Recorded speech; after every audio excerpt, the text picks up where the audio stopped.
Então, pedimos uma sincera desculpa devido a sistemas informáticos que não permitem para as pessoas Eu tenho uma pau ali, mas as pessoas sabem que aquele jornal é um trabalho totalmente difícil. Então, automaticamente, as pessoas não preparam para aquele jornal, fica uma coisa para trás. Então, viramos esta página, ingressamos para uma outra página mais bonita, certo? A questão é de urbanização e questão da lomba na cidade de Judiciário de Guiné-Bissau. Lomba na cidade é um pagai. Carme trabalha em Lompong e Factoria. Urbanização curva, sim. De uma forma que a pessoa não sabe como é. Mas, preocupado com a situação, se te vinos de Bissau, meter uma previsão para encontrar na Assembleia Nacional para fazer um protesto de marcha, para que nós podemos ter uma urbanização como se fosse de Cuba ou Estados Unidos de Angola. Certamente, preocupado com a situação, isso não é de minha competência. Cidadino de Bissau preocupado com esta situação, porque é uma das situações mais caóticas. Então, para que as pessoas não virão falar, não, eu que sou, não, eu que disse, tal. Logo de imediatamente apresentamos este registro no seu comando televisivo. Para ver de amanhã. Para ver ninguém vem falar não.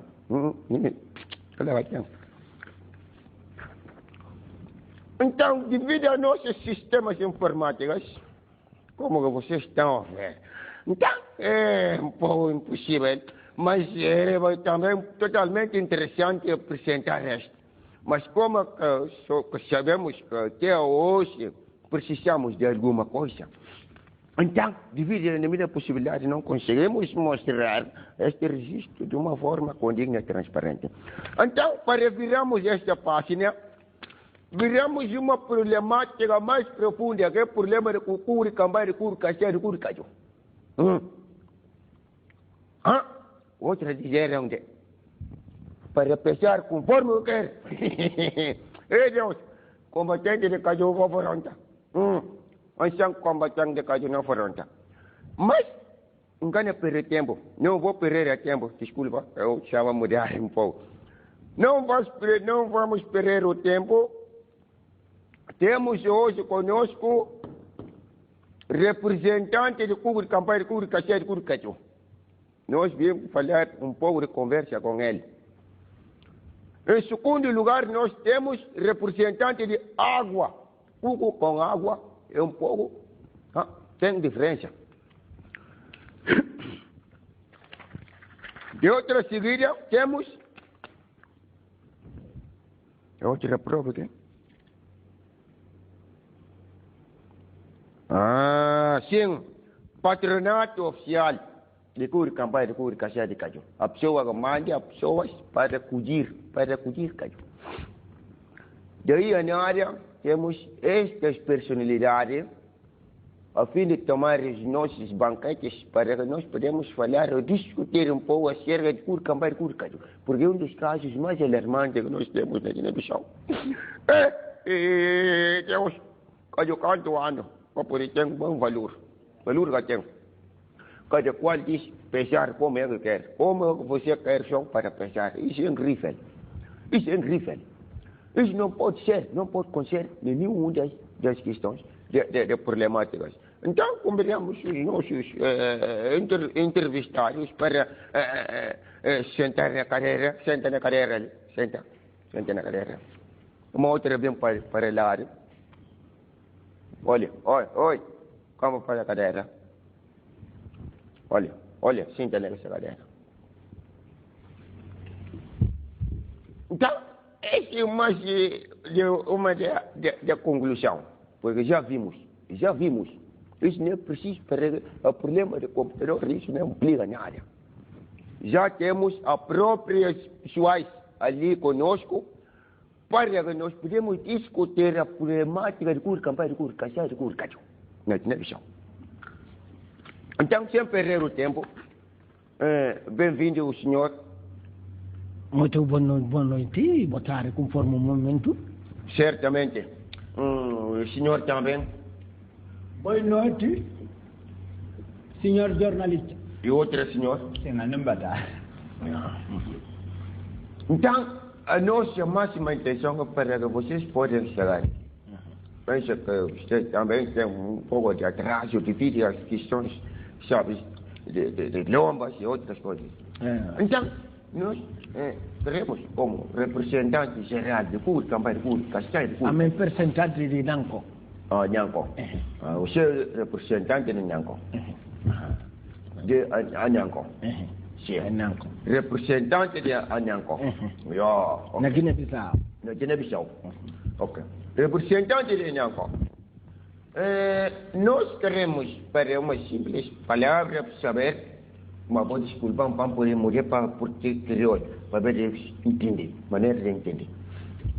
Não me apontou para vou explicar. Ele, que trabalho que você tem na casa. Em termos de curva, muito boa noite, telespectador.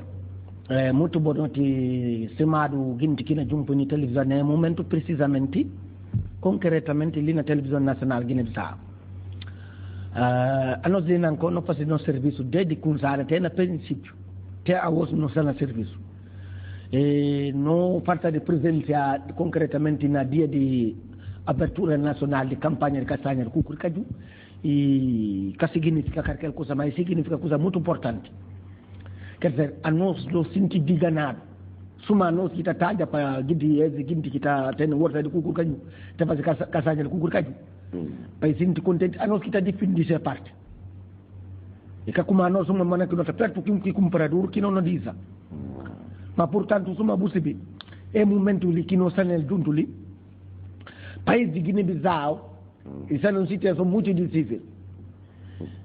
Nós olhamos aqui, é boa junguna. Não, vou conversar. Não, a mim que na conversa. Sim, eu. Então, pronto, que está lá? Nós olhamos, suma maneira que não se explica ali. A minha país de Guiné-Bissau, hoje, governamento que está aí essa situação de caçada de cuco que se perece. Sim. Possível. Está na linha A. Bom, governamento, isso não se formeiro desde quando contato com conversa junto. Não hoje como é que a condução de Moro Serrano perece de cuco caçada caju. Mandando que por matina juntado de lançamento de campanha de caçada de cuco caju. Para ver se Pérez fica contando, pelo menos contando, que Pérez que por ano passado, 250, que nós não conseguimos. Não pode falar, bom, que tem problemática, que é burro e carapate. Mas que tem não Pérez, como aquilo é, só jornalista. Sim, não. E que burro e carapate. Então, por outro, nós que representantes de população que tem essa horta de caçanha, de agricultura, que está vindo de mango ou outro, qualquer coisa. Não, que por permitir tipo de situação para manter essa junto. Que ela que manda não torna de ganado. Não como não será no presente lá. Como confundir duas coisas? Agricultura com política e duas coisas diferentes. Duas coisas que têm diferença. É como mesmo. Agricultura com política. Senhor, representante de Nyanko, eu vou lhe dizer. Só jornalista, se você me punta na conta, agricultura, lá que coisa lá, que tem de ordem que está na zina, que bom. Se calabora que está na zina, que você biquila. Então, por outro que ele pode me fundar, mas uma funda outro tipo de situação, uma tira tipo de maneira, a mim cada por outro é tipo. Está bom, continua. Que ele manda na firminha sentimental, para mostrar a situação que é dignado e tornar muito, não está nervoso na flor de pele. Certo. A população está bancando morto. Fome na mitigante pelo sentido. Ministério de comerciantes inteira Jubi na hoje que situação. Ginti lambu arroz podre. Mutamiti na yago kinti, ina bindi ginti na tabanka. Que arroz é quando ngasi minoze fichal banango ya abrido. Ni arroz podre. Sumu miti lago tasindi kuza kile chera. Kila kipeka du utakume. Anda no si limari wo ado si alginna. Bon, signor rappresentante di Nianco, io avevo parlare, in quanto noi teniamo un altro interveniente. Io tratta di rappresentante ufficiale di tutto produttore, então na medida da possibilidade para poder explicar não sabe nem momento como que trabalho porque gente se acabou largar no terreno para poder cair como que está. E obrigado jornalista Boinoti pakili kita kumpanya telejornal e pakingi tele tambilusi ina kumpanya pa intindi direito parque mbeju ntara di Deus ika e jigiri kinangana kuji kaju pire tem ikatengo kaju kila katatuji kaju burumeju kaba e ano kaju burugunyu kaju padi cew ma ano dundi wortano burugunyu pabi yadike no katene rispitu na nunde ko nona labura tena gouverneur no katene rispitu subuoja gouverneur na papia ikumena andon riqueza di purasa na ponta kitasai subuoja africano na saili ina bay Europa ikusabi Afrika te tira ele bana Europa o journalista abo mburu na bukasi bikila eski banda aminna papia pa comunidade panya jinti ziorteru jinti kitene orta papia kajuje para negocia anos kaju ezano ifala commerce livre ipudi tek commerce livre na untera juma Guinea Bissau no para ngana ngutu kumande anu kumbura tasat si bubur mejo bo pureto na nyawota na ya salde ko si foi pirsis nyakaju anu na Senegal kinna bindil pangoja kinkina taja na frontiere kana kambanta nyakaju parke ikatene respect amin propin katene respect andam bandidu na amin bandidu amin labura jubi nyapari nkume dinna ku bo choma pan bin television ka wosa kume parke nka kusuma na bu fiska bravo mostra yo ntaka suma sopa amin leba pour maire e falanu kuma ha kaju katem press wutur leba samfaran jitu katem buta torke du saku di saku darus buta da du saku di kajuje anos por information no na region di gabu ba farakinna falaw amin dilla tikki pira afop du saku di saku di kaju suma ibay kaju bay na sen sunkent no kum sa woja mboka ninyu di luz verde subu woja no batti bisilo ngarandi no sumu ya kaju jitu kate so presidente mu fanya barana mboka na kombata mu fanya kuma du sa ko de ko du sa ko de kaju perder ko kaju tambe tene differenza tio panka banta papia ika min somtina papia misifala ika isranzeru kudana kampanya di kuku di kajude iano fiju di Guinea kunangana kumpanyar kila kanada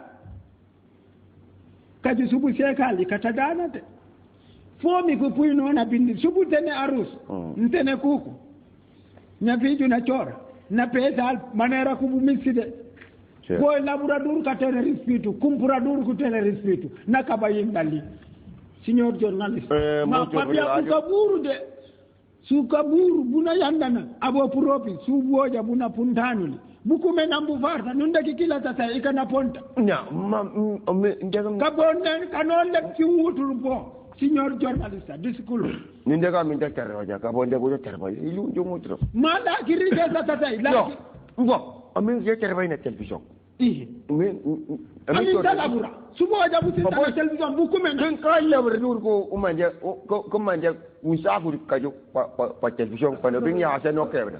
Now in election. Bon, c'est bon. C'est bon. Now, pagano. Now, ka ya ta pon li bunyame. Ke porinya di ku kusnya. Nunne kalabara. C'est bon. Itanke kinanda ukikati gaina.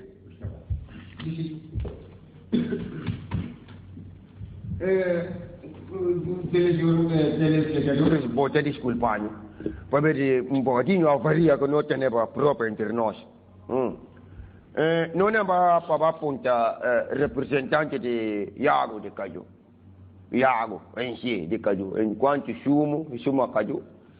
Poi spiegano come go trabalho sta na corre na terreno in termini di che sta falla che è prodotto che c'è do Iago con c'è con vinho palmo vinho di Caju.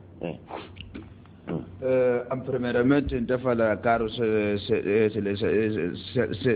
l'espettatore dafa la vossa muito bonota de forma que você te acompanha essa grande debate que na fazer para um punho de panjar. Para respondendo a essa questão que avançando assim, questão de água de caju de forma que a nossa nota Lina Bissau a nível de Guiné-Bissau que nota constata em loco. Quer dizer, é algo que muito precisa dele. Que seria algo de cajule, ele se mais tem pessoas que cuco de caju. De maneira que enquanto representante de Mambia Gabe Mancaju, então usa de palavra dessa forma. Quer dizer, não diz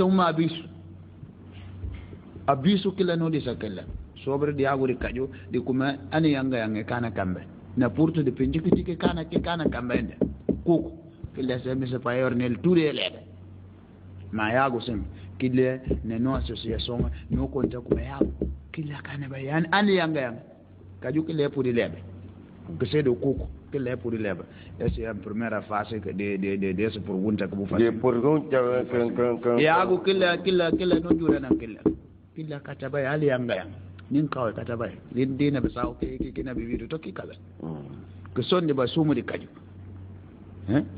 killa likina bibido ki uturma su forte killa likina bibido yesi nkusa kuno di san claro di forma ko buccio man pambir rispondevo ele che manda rispondi sta bon question tambe istane vane tufja non fa bon si ne otoma representante no ka polisi bi ponti di situation claro come circulare nel direttore. Então, foi vinda por palavra e foi muito bem definida. Não é viria de página, não é vai tomar, acabou, representante de Nyanko. Bom, pode ser muito. Se deu tudo já. Kigo mistério, nganya. Journalista. Não, pera. Journalista. Ami. Dia que me de bari